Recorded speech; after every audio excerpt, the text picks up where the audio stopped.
응원합니다. 잘 되고 있습니다. 잘 되고 있습니다.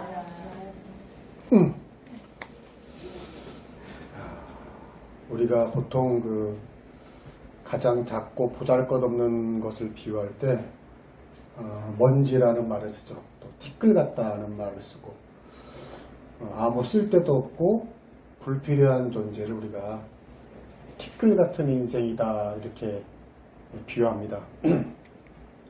여러분 그거 아십니까? 만약에 먼지가 없다면 어떤 일이 벌어지는가? 먼지가 없으면요 그 멋진 저녁의 석양, 붉은 노을을 볼 수가 없답니다. 먼지가 많은 곳에 빛의 산란이 이루어져서 멋진 노을이 만들어진답니다. 그뿐 아니라 더 나아가서 먼지가 없으면 우리가 장림신세가 된다는 거예요. 빛이라는 것은 직진성이 있어가지고 비추는 것만 보이는데 이 먼지가 그 빛을 산란시켜서 세상을 골고루 볼 수 있게 해준다는 거예요. 잘 모르셨을 텐데 감동하는 빛이 안 보이는 걸로 어떻게 원래 알았던 것처럼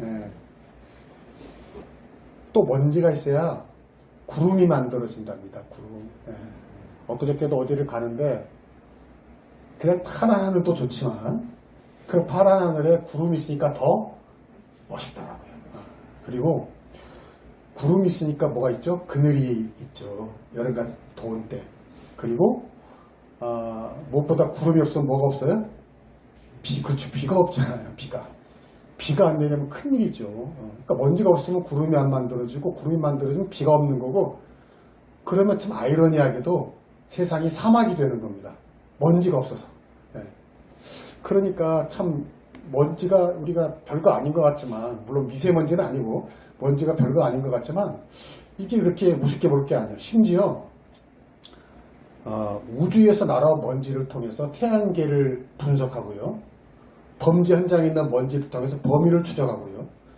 또 심지어 어떤 산업에서는 먼지를 팔고 사기도 한답니다. 그러니까 우리가 생각할 때 먼지 같은 인생, 티끌 같은 인생 그러면 뭐 쓸모없고 무가치하고 허무하게만 생각하는데 사실은 그렇지가 않다.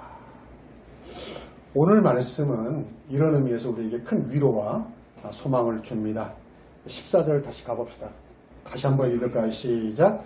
주의 종들이 시온의 돌들을 즐거워하며 그의 티끌도 은혜를 받나이다. 아멘. 여기 티끌이라는 건 먼지예요. 똑같은 말이에요. 티끌이나 먼지나. 그러니까 그의 티끌도 은혜를 받는 거예요. 이 먼지같이 돼버린 시온도 연민의 점을 주고요. 은혜를 받는다는 거예요. 그러니까 하나님과 우리 관계로 비유하자면 세상에서 유명하고 잘나가고 대단한 사람이 아니에요. 그죠? 티끌처럼 먼지처럼 깨지고 부서지고 가루가 되어가지고 먼지 같은 존재인데 그런 사람이 도리어 은혜를 받게 된다. 그런 말입니다. 또 제가 사죄의 기도 후에 용서 선언할 때 쓰는 제가 읽어드리는 말씀이 있죠. 시편 103편 13절. 오늘은 이번엔 다 같이 한번 읽어볼까요? 시작. 아버지가 자식을 긍휼히 여긴 같이 여호와께서는 자기를 경외하는 자들을 긍휼히 여기시나니 이는 그가 우리의 체질을 아시며 우리가 단지 먼지뿐임을 기억하심이로다. 아멘. 우리 하나님 우리 아버지가 되기 때문에 여러분도 그렇지 않습니까? 아버지나 어머니는 자기 자식이 이게 뭐가 부족하고 뭐가 단점이고 뭐가 그거 다 알잖아요. 아니까 그런 자식을 볼 때마다 마음이 짠하죠. 연민의 정이 있죠. 그러니까 우리 하나님은 그런 아버지처럼 우리를 볼 때마다 우리 체질을 아신다는 거예요. 그러니까 우리가 단지 먼지뿐임을 기억하시기 때문에 우리에게 은혜를 베푸신다 그런 말입니다. 오늘 저는 성경에서 티끌과 먼지 같은 인생인데 오늘 말씀처럼 은혜를 받는 세 사람을 소개하려고 합니다. 첫 번째는 야곱입니다. 야곱.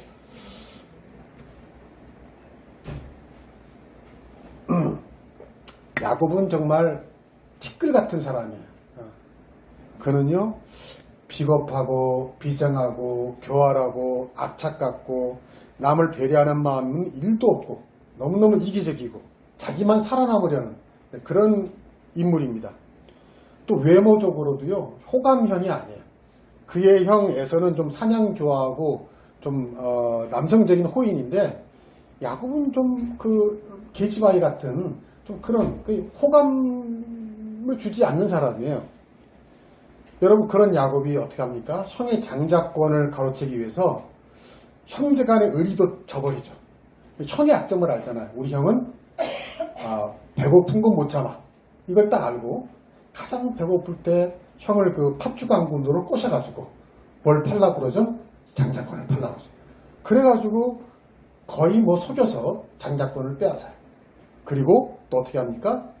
자기 아버지에게 축복을 받는데 마치 형인 것처럼 그 늙고 눈먼 아버지를 속여서 그 팔뚝에다가 털을 덮어가지고 애서인 척하고 또 축복을 가로챕니다. 그러니까 야곱은 참 어떻게 보면은 계획적이고 어떻게 보면 참 교활해요. 교활해. 참 제가 재밌게 생각하는 장면이 이제 나중에 많은 일을 거친 다음에 나중에 고향으로 돌아가는데 형이 무서운 거야. 이제 고향으로 돌아가면 형이 자기를 죽일까봐 무서운 거야.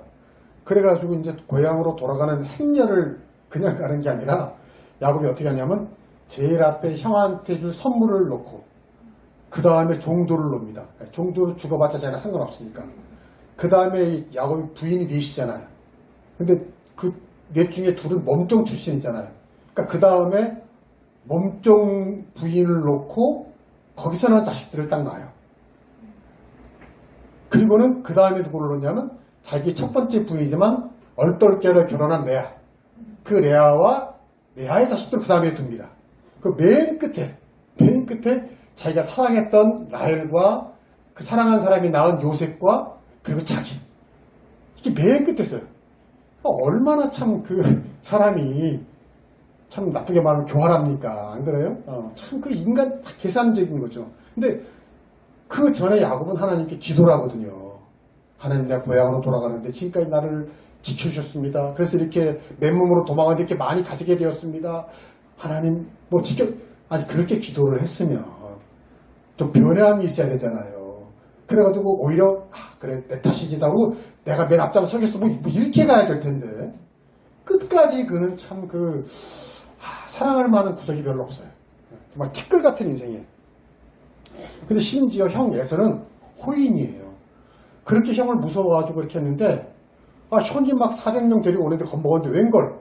형이 오더니 자기를 안아주고 막 입 맞추고 울면서 아이고 내 동생 야곱아 하면서 막 그렇게 사랑해 주는 거예요.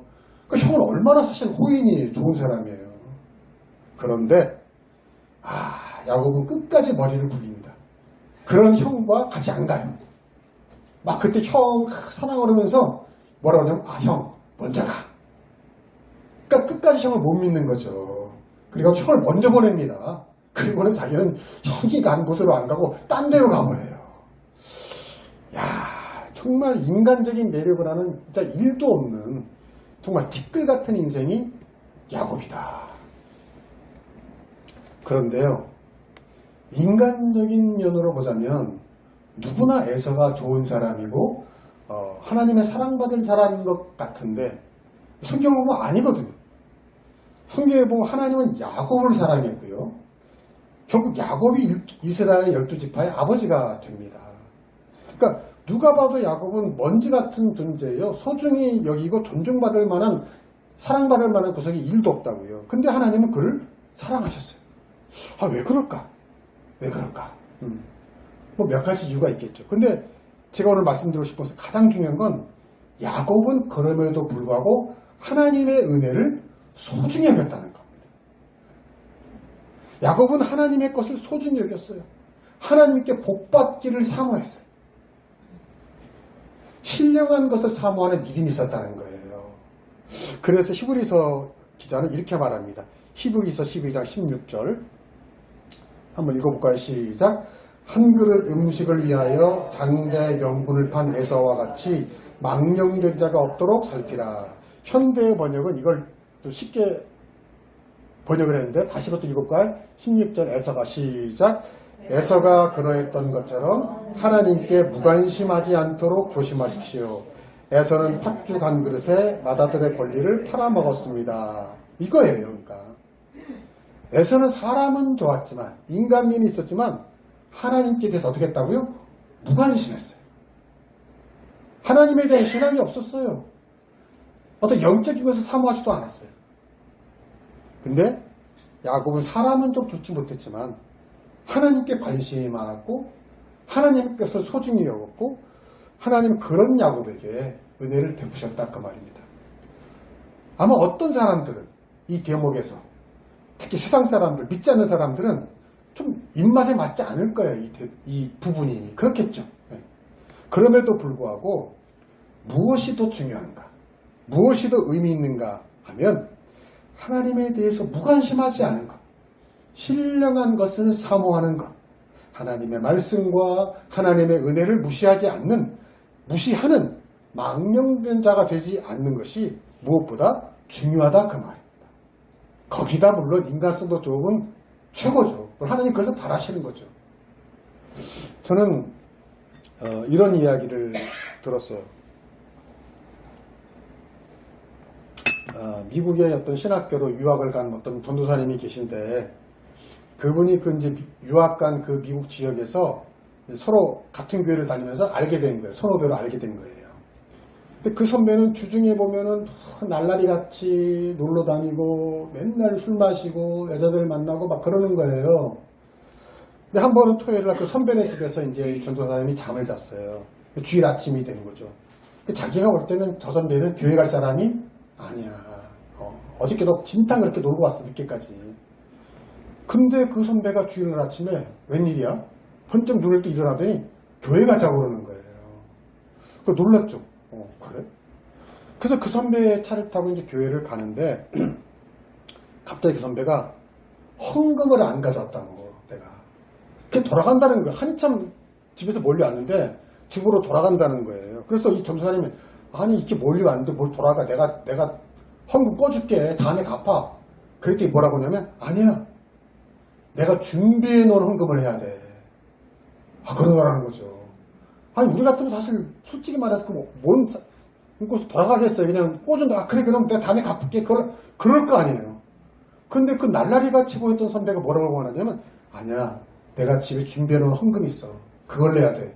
그리고는 그 먼 곳을 한참 돌아가가지고 다시 준비한 헌금을 가지고 돌아와서 예배를 드렸다는 거예요. 그때 그 선배를 다시 보게 됐다 그거죠.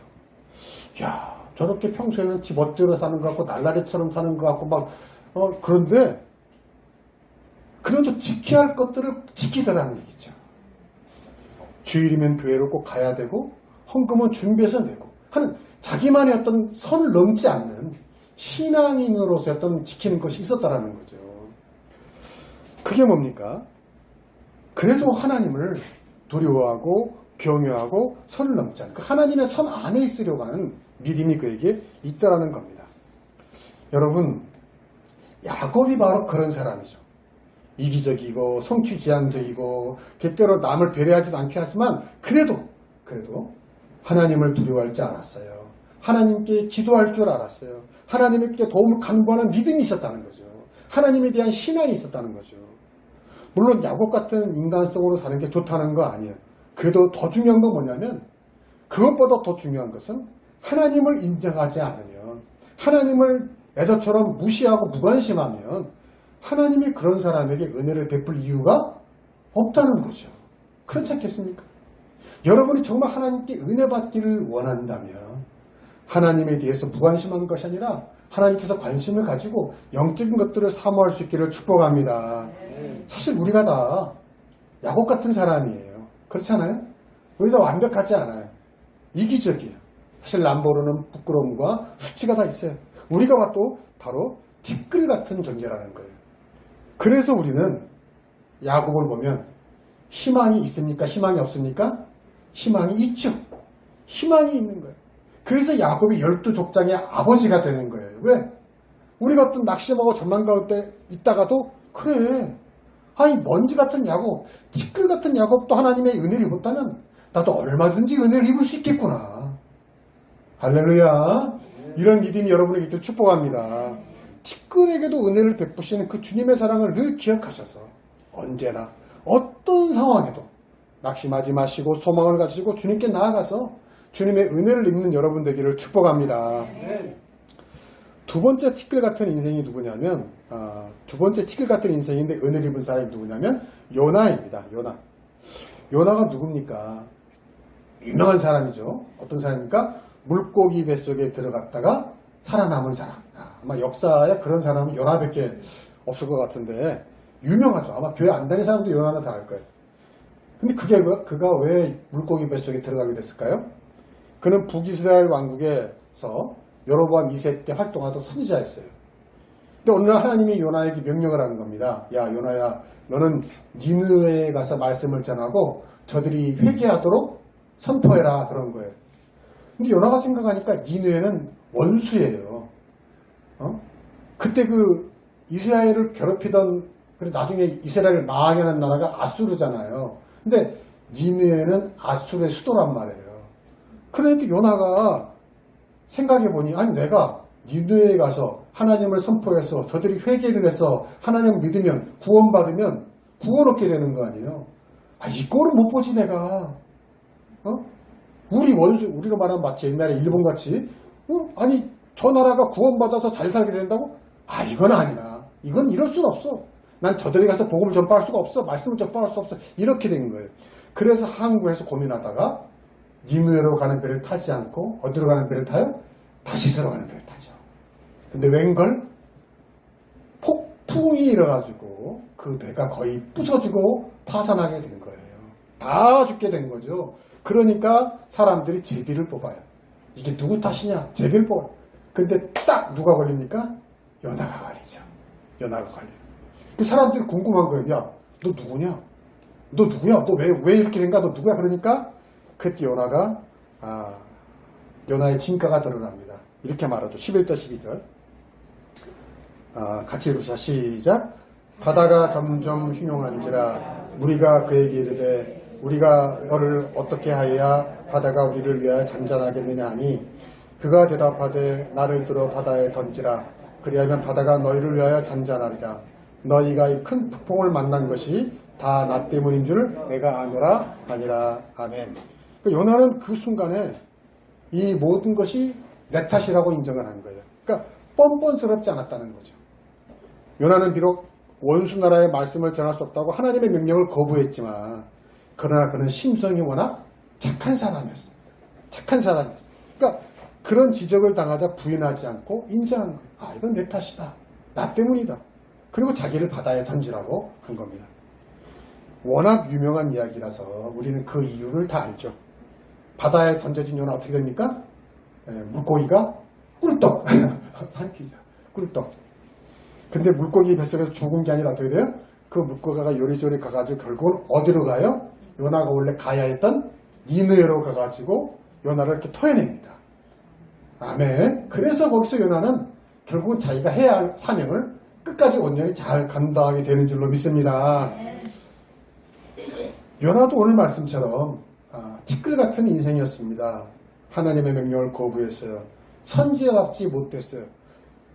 니느웨로 가야 되는데 다시스로 가는 배를 타는 자기 멋대로 자기 곧대로 살았던 사람이에요. 근데 그가 그럼에도 불구하고 하나님의 은혜를 입을 수 있었던 까닭은 그는 강팍한 사람이 아니었다는 거죠. 그는 심성이 착한 사람이었습니다. 뻔뻔한 사람이 아니었습니다. 빨리 깨닫고 뉘우치고 회개하고 하나님 앞에 돌아섰던 사람이라는 얘기죠. 하나님은 그런 티끌 같은 사람에게 은혜를 베푸시는 줄로 믿습니다. 성경에 보면은 많은 사람이 그래요.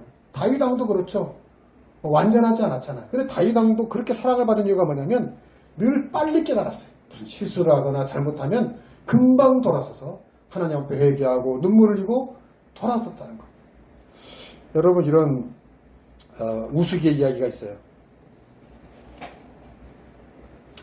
모기가 요즘에 날씨가 너무 더우니까 모기가 활동을 안 하나요? 활동을 하나요? 예. 아무튼 그 모기가 죽어서 하나님 앞에 갔습니다. 예. 말이 안 되죠. 어떻게 모기가 죽어서 하나님 앞에 가? 그러니까 이제 말이 안 되는 얘기니까 그냥 알아서 들으세요. 예. 예. 모기는 하나님 파가 딱 섰는데 너무 억울한 거야, 자기 생각할 때. 왜? 아니, 사람들에게 맞아가지고 피 터져 죽은 것이 너무나 억울한 거야. 아니, 사실 따지면 그렇잖아요. 왜? 아니, 모기는 그렇게 태어났잖아요. 사람 피를 빨아먹을 수 있도록 태어났잖아요. 근데 자기 입장에서 억울한 거지. 어? 특히 왜 억울하냐면, 하나님, 사람들이 파리는 죽이지 않고 손으로 이렇게 다 쫓아버리는데, 이렇게 쫓아버리는데, 왜 모기는 죽자사자 그냥 때려가지고 죽입니까? 너무 불경봉해요, 하나님. 아, 그래, 안 그래요? 아, 또 그런 면 있잖아, 사실. 아니, 모기, 파리는 그냥 이렇게 확 켜는데, 모기는 막 나도 사실 그런 것 같아요. 쫓아가서 그냥, 근데 하나님 뭐라 그랬을까요? 야야, 파리는 항상 손을 싹싹 빌고 있지 않니? 네, 너무 웃기더라고.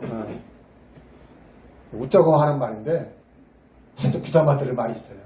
무슨 말이죠? 여러분, 베드로도 보세요. 베드로도 하나님을 배반해서, 예수님 배반했어요. 좀 뻔뻔하죠, 베드로도. 막, 예수님이 죽을 거라고 그러니까, 예수님 죽으면 안 됩니다. 내가 이 끝까지 있을 겁니다. 내가 누굽니까? 베드로입니다. 막 그랬던 사람이, 그 기준점 앞에서 3번이나 저주하면서 예수님을 모른다고 그랬잖아요. 근데 장점이 있죠. 닭이 3번 오니까, 한참 기다리지도 않아요. 그 순간에 눈물을 펑펑펑 흘리면서 회개합니다. 베드로도 착한 사람이었던 거죠. 여러분, 무슨 말이죠? 요나나 다윗이나 베드로나 수많은 티끌 같은 인생들이 흠도 많고 죄도 많고 잘못도 있었지만 그래도 은혜를 입은 것을 보면 공통점이 있는데 다 강팍한 마음이 아니었어요. 뻔뻔한 사람들이 아니었어요. 착한 사람들이었어요. 연약한 사람들이었어요. 금방 하나님께 돌아서서 눈물을 흘리며 하나님을 찾는 사람들이었다, 이 말입니다. 나는 여러분에게 이러한 은혜가 있기를 축복합니다. 마지막으로 티끌 같은 인생인데 은혜를 입은 사람이 수로보니게의 여인입니다. 마가복음 7장 26절로 가봅시다. 다 읽지는 않겠어요. 여러분, 이 얘기를 알잖아요. 어느 날 예수님께 귀신 들린 딸을 고쳐달라고 여자가 찾아오는데 예수님이 매몰차게 거절하는 장면이죠. 이 여자는 수로보니게 여인이었는데 수로보니게는 유대인이 아니라는 말이에요. 이방인입니다. 그 맥락에서 예수님이 좀 상처 주는 말씀을 하십니다. 뭐라고 말하냐면, 야, 너는 이방인이잖아. 내가 너까지 고쳐줄 시간이 없다. 내가 너 고쳐줄 시간이 있다면 유대인들을 고쳐줘야지. 어떻게 자녀의 떡을 개들에게 던질 수 있냐, 이렇게 한 거예요. 그러니까 졸지 여자가 뭐가 됐어요? 개가 됐잖아요. 여러분, 바보에게 바보라고 하면 여기 아니에요? 여기에요. 똑똑한 사람이 아이는 바보 같은 놈 그러면 여기 아니에요. 부모가 자식에게 또 형이 동생이 바보 같은 놈 그러면 여기 아닌 것은 바보가 아닌 줄 아니까, 사랑하는 사람이니까 그렇게 말하니까. 근데 진짜 바보에게, 진짜 좀 죄송한 말은 정바가 이런 애에게 이 바보 같은, 그러면 진짜 그 모욕이고 욕이죠, 그거는. 근데 놀라운 것은 이 수로보니게 사람은 그 당시 진짜 유대인들에게 개 취급을 당했던 사람들이란 말이에요. 그러니까 예수님의 말이 얼마나 그에게 상처가 되겠겠어요. 보통 사람이라면 어떻게 했을까요? 아니, 예수님 그렇게 자비로우신 분인 줄 알았는데 이렇게 할 수 있어 하면서 막 상처받고 분노하고 삐져서 막 돌아갔을 거예요. 근데 놀랍게도 이 여인은 그렇지 않습니다. 정말 본받을 만해요. 모욕과 멸시를 개의치 않아요. 늘름해요. 그리고는 오히려 이렇게 지혜로운 명답을 합니다. 맞습니다, 주님. 여기 나오죠? 여자가 대답하여 이르되, 같이 읽어봐요. 시작. 주여 올소이다마는, 시작. 주여 올소이다마는 상아의 개들도 아이들이 먹던 부스러기를 먹나이다. 아멘. 너무 짧습니까? 그래요, 주님. 그런데요, 상아의 개들도 아이들이 먹던 부스러기를 먹을 수 있습니다. 그러니까 부스러기 은혜라도 좀 주세요. 주님이 주신 은혜라면 부스러기도 충분합니다. 이 말에 예수님이 감동하신 거죠. 야, 놀랍다. 그리고 즉각 이렇게 맞습니다. 딸아, 가라. 이미 네 딸이 구원받았다 한 거예요. 나는 이런 은혜가 여러분에게 축복합니다. 이미 귀신이 네 딸에서 나갔다고 선포하셨어요. 이 말이 무슨 교훈을 줍니까? 여러분, 너무 열등감이나 자격지심에 매여 살지 않기를 축복합니다. 사실 우리는 다 나름대로 약점이 있어요. 컴플렉스가 있다고요. 근데 예수 믿으면 은혜 받으면요 가장 큰 특징이 뭐냐면 그걸 다 벗어나게 되거든요. 그래서 우리가 흔히 그러잖아요. 예수님 만난 날 세상이 다시 보기 더 환하게 보이고 뭐냐면 그런 모든 것에서 자유롭게 된다는 거예요. 누가 이제는 뭐라고 해도 상처받지 않고 까딱 없는 사람이 된다는 거예요. 근데 아직도 예수 믿음 후에도 그 자격지심과 어떤 열등감과 여기 매여 있는 사람도 있다는 거예요. 저 어떤 사모님이 이런 글을 쓰셨어요. 그러니까 자기 교회를 보면 그러니까 그분 교회 얘기예요. 교회에서 가끔 분란이 생기는데 그 분란이 생기는 이유가 뭔가 보면요. 자격지심, 열등감 이런 것 때문일 때가 많다는 거예요. 그러면 이런 하나의 이야기를 소개하더라고. 어떤 권사님이 주일날 교회를 가는데 이제 무슨 옷을 입을까 연구를 한 거예요. 이 옷을 입을까 저 옷을 입을까. 혹시 여러분들도 그러십니까? 오늘은 무슨 옷을 입을 건데 그날따라 딱 마음에 드는 옷이 없는 거예요. 이렇게 보니까 오래전에 사놨지만 한 번도 입지 않은 옷이 딱 눈에 들어온 거예요. 그래서 저것을 오늘 입자. 썩 마음에 내키지 않았지만 저것을 입자. 여러분 왜 안 입었겠습니까? 다 이유가 있는 거죠. 뭔가 마음에 안 드니까 안 입었겠는 거죠. 근데 그날 그걸 입은 거예요. 그리고 나서는 교회를 가는데 계속 찜찜하잖아요. 찜찜한 거예요. 계속 마음에 안 드는 거야. 내가 이 옷을 괜히 입고 나왔네. 막 계속 이런 거예요. 근데 교회를 딱 갔어요. 사모님을 딱 만나서 사모님이 딱 보고 그런 거예요. 와, 권사님 오늘 꽃무늬 원피스 너무 잘 어울려요. 너무 이뻐요. 그런 거예요. 근데요. 그 칭찬이 권사님에게는 고지고대로 들리지 않은 거예요. 오해한 거예요. 사모님이 나를 비꼬는구나. 내가 이상한 옷을 입고 왔다고 해서 비꼬는구나. 이렇게 된 거예요. 여러분 이해가 되세요? 왜 이렇게 된 거죠? 이 사람이 계속 혼자서 누가 뭐라고 한 것도 아닌데 혼자서 오늘 옷이 마음에 안 들어 그러는데 사모님이 칭찬하니까 칭찬을 안 받고 뭐라고 두는 거예요? 난 비꼬는구나. 이렇게 된 거예요. 그런 일 있잖아요. 가끔. 그래서 그 다음부터는 사모님과 또 한동안 쳐다도 안 보고 인사도 안 하고 이렇게 된 거예요. 여러분 이런 사람들은요 참 안타깝지만 하나님의 은혜를 받기가 쉬울까 어려울까요? 어렵습니다. 어려워요. 여러분 은혜를 받는다는 건 뭐죠? 그 사람이 완벽하기 때문에 은혜를 받는다는 게 아니에요. 은혜라는 것 자체가 그렇잖아요. 은혜라는 것 자체, 선물이라는 것 자체가 완전한 사람에게 주는 것이 아니라 뭔가 부족하고 약점이 있고 죄인에게 주는 것이 은혜 아닙니까? 그런데 무슨 말이냐? 은혜를 받는다는 건 그 사람이 완벽하지 않지만 뭔가 사랑받을 만한 구석이 있다는 뜻입니다. 근데 여러분도 보세요. 어떤 사람이 있는데 잘 삐지고 오해하고 뻑하면 그냥 섭섭해하고 그러면 사랑스럽습니까? 사랑스럽지 않습니까? 사랑스럽지 않아요. 사랑스럽지 않아요. 그 얘기입니다. 근데 왜 그러는 겁니까? 하나님의 사랑을 맛보았지만 맛보지 않았던 겁니다. 그러니까 그냥 교회만 다녔지 권사님이나 직분을 받았지만 하나님이 나를 얼마나 사랑하시는지 그 사랑을 못 느끼고 교회를 다닌 거예요. 그러니까 작은 일에도 삐지고 오해하고 상처받고 그런 거예요. 여러분 물속에 있는 물고기가 물속에 그 진짜 그러네. 물속에 있으니까 뭐예요? 물고기예요. 물 밖에 있으면 뭐예요? 그냥 고기예요.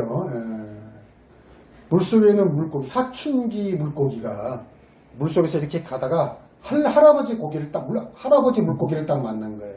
할아버지한테 물었대요. 할아버지, 물이 뭐예요? 물이 어디 있어요? 물이 뭐예요? 그런 거예요. 여러분 이게 짧은 구하지만 무슨 말입니까? 물속에 있으면서도 뭘 몰라요? 물을 몰라요. 물속에 있으면서도 왜? 너무 물이 많으니까 물속에 있으니까 정작 물이 뭔지를 모른다는 거죠. 여러분 우리가 그렇다는 겁니다. 하나님의 은혜 안에 있으면서도 그 하나님의 은혜를 모른다는 거죠. 하나님의 사랑으로 우리가 하루하루 살면서 하나님의 사랑이 없다면 한 시간도 살 수 없는 우리인데 정작 하나님의 사랑을 못 느끼고 산다는 거죠. 그러니까 늘 결핍감을 느끼고 섭섭한 얼굴로 살고 자격지심에 빠지고 컴플렉스가 잘 삐지고 그런단 말입니다. 여러분 그러나 우리 하나님은 어떤 분이라고요? 티끌에게도 은혜를 주시는 분인 줄로 믿습니다. 깨지고 부서지고 티끌이 된 인생에게도, 아니 그런 인생이 있을수록 우리 하나님은 아버지처럼 더 연민의 마음으로 짠한 마음으로 필요한 은혜를 베푸시는 줄로 믿습니다. 우리의 체질이 먼지뿐임을 기억하시고 은혜를 베푸신다는 거죠. 여러분 그거 아세요? 먼지도 빛을 받으면 빛나요 안 빛나요? 빛나요. 여러분 아주 눈부신 날 빛이 환히 비칠 때 먼지도 빛이 나더라고요. 이거 놀라운 이야기입니다. 티끌 같은 야곱도, 티끌 같은 요나도, 티끌 같은 솔로몬의 예견도 그 하나님의 은혜를 받아 먼지 같은 인생이지만 눈부신 인생이 된 줄로 믿습니다. 그러므로 여러분 언제나 어떤 상황에서도 그리스도 예수께 나아오시기를 축복합니다. 어떤 순간에도 어떤 상황에도 하나님의 은혜를 못 받을 상황이 없다는 얘기예요. 예수님을 여러분의 인생의 주님으로 영접할 수 있기를 축복합니다. 그래서 언제나 항상 늘 그리스도 예수의 사랑 안에서, 아까 말했던 것처럼 물속에 살면서도 물이 뭔지 모르는 그 물고기처럼 되지 마시고 늘 하나님의 사랑을 느끼며 살아가는 그 기쁨 속에 살아가는 여러분 되길 주 이름으로 축복합니다. 기도하겠습니다.